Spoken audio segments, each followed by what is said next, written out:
All right, what's going on, everybody? So we got UFC again this weekend. We got UFC Fight Night. Honestly, a very stacked UFC Fight Night. Honestly, think it's a better overall card than the UFC 312.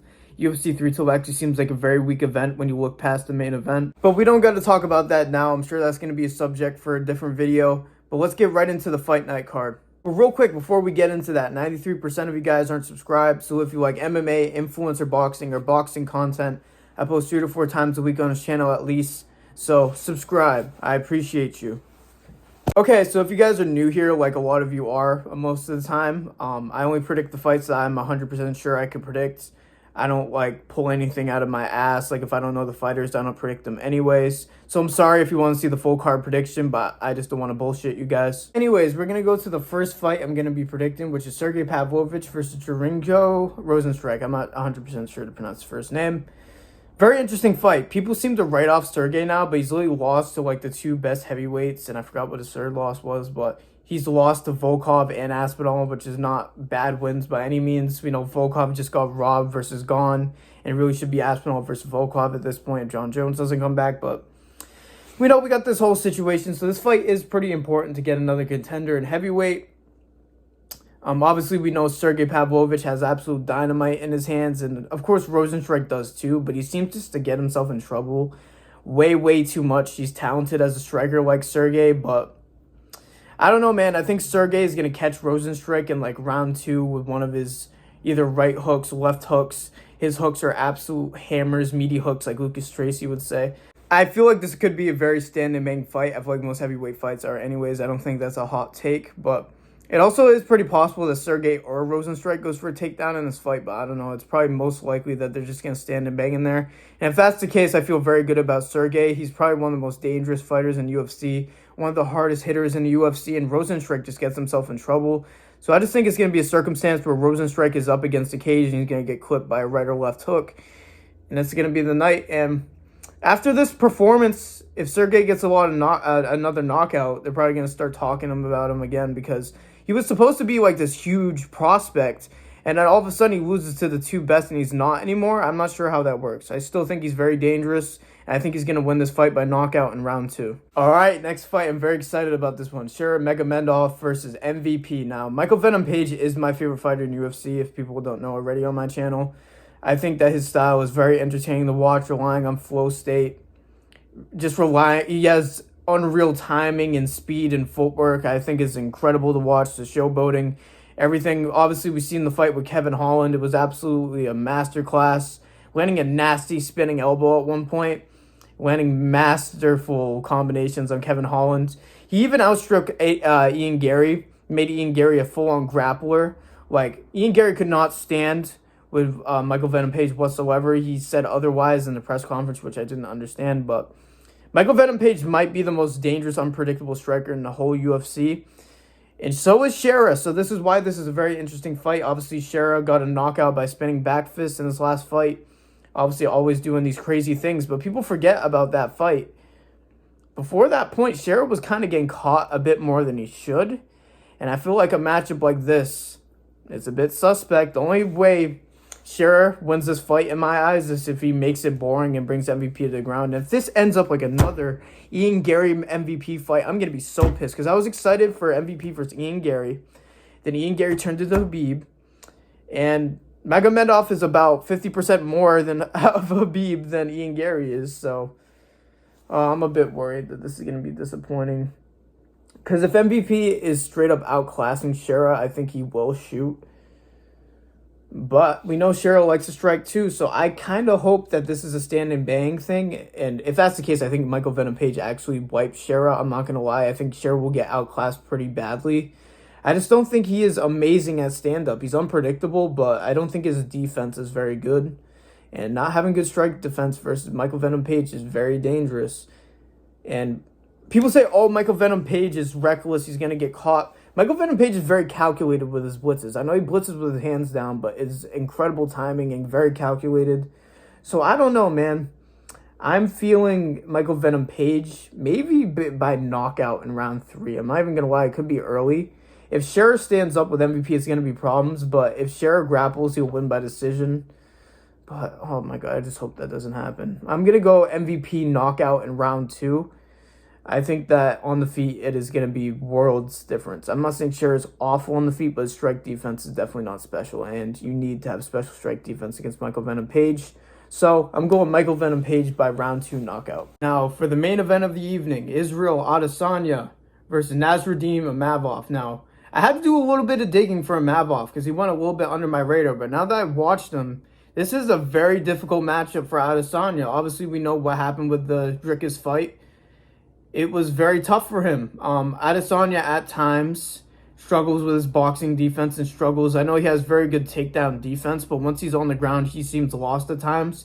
He seems like he really struggles, and Nassourdine Imavov brings that boxing and wrestling style, which might cause Adesanya problems. But obviously, Adesanya is one of those fighters that you can't 100% count out in his fights because his elite instincts, his elite striking, his speed. As we know, Adesanya is coming off the loss to Dricus, and Imavov is coming off a 3-fight win streak of Dolitzy, Cannonier, and Brandon Allen, which is very good. People also forget that Nassourdine Imavov did actually pretty good versus Sean Strickland. That is the fight that I watched. People forget he did pretty well against Strickland, the current, not current champion. I forgot Dricus won, but a former champion. He did pretty well against them. So this win streak, a draw to no contest to Chris Curtis. I don't know what happened there. I don't remember that. But Adesanya really needs to be a bit more aggressive in this fight. I feel like almost he needs to push the pressure because I feel like if he's in defensive mode in this fight and he's just going to let Nassourdine box at him and get in position to shoot for takedowns, I feel like he needs to make Imavov uncomfortable in this fight. I think he has to do a lot of front kicks, rely on those really long arms, throw a lot of jabs, straight punches, a lot of 1-2s. But that's the only way you could counteract them. Obviously, you could counter-strike, but I don't think your main strategy should be counter-striking in this fight because Imavov is going to want that. And he's going to want to walk you down and then maybe take you down. So, the thing is with Imavov is I feel like I don't think he's going to be a better striker than Adesanya in this fight. I don't think he would get a finish, but I think Imavov will probably take down Adesanya and work him out that way. And it's really tough to say that Adesanya is going to lose 2 in a row, but I could see Imavov tapping Adesanya in this fight. I'm not going to lie. I could see like a round 2, round 3 submission. I would say round 3 because I know Adesanya does have good takedown defense, but once he's down, he seems to panic. And Imavov is elite on the ground. And people really only talk about his striking, but his wrestling is going to be what's going to might have him win this fight. Damn, am I really going to pick against Adesanya? If Adesanya wins this, he's probably back in the conversation for the Pereira trilogy and all of that. Man, if I'm going for accuracy and what I think is going to happen on the channel, I'm going to go Imavov with a submission in round 3. It's going to be rough for Adesanya with back-to-back losses, but this is just a bad matchup for him, I feel like. Imavov has that light heavyweight power at middleweight. He hits extremely hard. He could even clip Adesanya, but like I said, I wouldn't have too much confidence in him outstriking Adesanya. But grappling, I do see it. Unfortunately for Adesanya, I'm going to go with a Imavov submission in round 3. Let me know if you guys agree down below. All right, so that's the card predictions I got for y'all. Let me know what other fights I should be looking out for. Obviously, I'm going to be watching the whole card, but just put me on to what fights I should be looking out for in the comments down below. Again, I apologize that I can't predict the whole card, but again, I just didn't want to pull answers out of my ass. And like I said, I'm going to be watching these events so I know ahead of time. I'm not going to be casual royalty for all of this time, but yeah, I'm definitely looking forward to this card, especially knowing how bad UFC 312 is. Obviously, I'm excited for Sean Strickland versus Dricus. Who the fuck is Dricus? Nah, because it really is frustrating being like 90% done with the video and you just can't get through a sentence when you're potentially what you want to do for a job is talking on camera. You can't talk on camera. Kind of pisses me off, but you know, it is what it is. I'm a thug through it. So hopefully eventually through this YouTube journey, I can speak through clear sentences. That's going to be the goal. Not even making money, speaking clearly. But all jokes aside, I am excited for Dricus versus Strickland too. I think it's going to be a very entertaining fight. They seem to have a good amount of beef, so the build-up should be fine. But the rest of the card... Can I just get through this fucking... Oh my god, I'm really... I don't know if you guys can pick up the context clues, but I'm trying to get to the outro, and I'm struggling, bro. The rest of UFC 312 looks shit.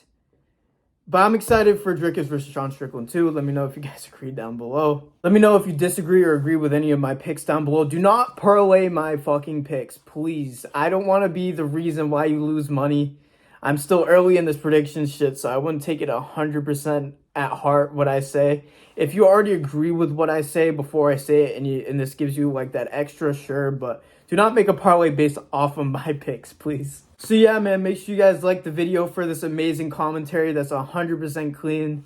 And make sure you guys comment your opinions down below. Subscribe, turn on notifications so you don't miss any more posts. The algorithm is just not trustable like that, especially if you're not subscribed. What are you doing? But thank you guys for listening to me yap like usual. God bless every single one of you. And peace out.